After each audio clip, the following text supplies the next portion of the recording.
Taste the Daily. Ratna புரட்சித் தலைவர் doctor எம்ஜிஆரின் 108வது பிறந்த நாளை ஒட்டி அதிமுக சார்பில் மாபெரும் பொதுக்கூட்டம் நடைபெற்றது. ஆத்தூர் சட்டமன்ற தொகுதிக்கு உட்பட்ட பெத்தநாயக்கன்பாளையம் பகுதியில் நடைபெற்ற பொதுக்கூட்டத்தில் மாவட்ட செயலாளர் இளங்கோவன் சிறப்புரையாற்றினார்.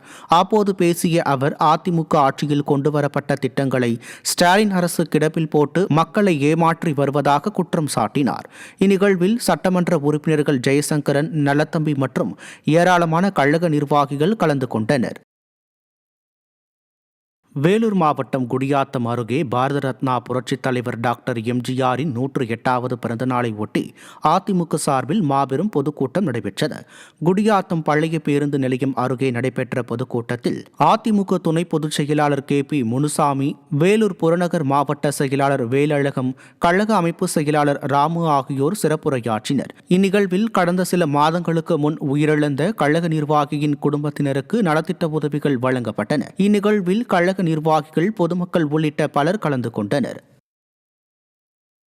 கடலூர் மாவட்டம் நல்லூரில் புரட்சித் தலைவர் எம்ஜிஆரின் 108வது பிறந்தநாள் விழா பொதுக்கூட்டம் நடைபெற்றது.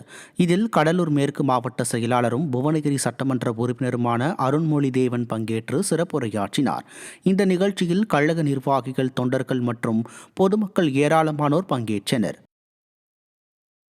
விருதுநகர் மாவட்டம் சாத்தூர் அருகே துலுக்கன்குறிச்சியில் பொன்மன செம்மல் எம்ஜிஆரின் 108வது பிறந்த நாளை ஒட்டி அதிமுக சார்பில் பொதுக்கூட்டம் நடைபெற்றது. கூட்டத்திற்கு விருதுநகர் கிழக்கு மாவட்ட செயலாளர் RK ரவிச்சந்திரன் தலைமை வகித்தார். இதில் சிறப்பு விருந்தினராக கலந்து கொண்டு சிறப்புரையாற்றிய முன்னாள் அமைச்சர் மணிகண்டன், விடியா திமுக முதல்வர் ஸ்டாலினை வரும் 2026 சட்டமன்ற தேர்தலில் வீட்டிற்கு அனுப்ப கட்சியினர் உழைக்க வேண்டும் என கேட்டுக்கொண்டார். இக்கூட்டத்தில் சாத்தூர் முன்னாள் சட்டமன்ற உறுப்பினர் MSR ராஜவர்மன் உள்ளிட்ட கழக நிர்வாகிகள் பலர் கலந்து கொண்டனர்.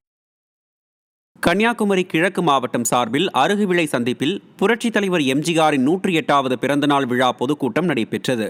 இதில் முன்னாள் அமைச்சரும் கழக அமைப்பு செயலாளருமான பச்சைமால் பங்கேற்று நலத்திட்ட உதவிகள் மற்றும் இனிப்புகளை வழங்கி சிறப்பித்தார்.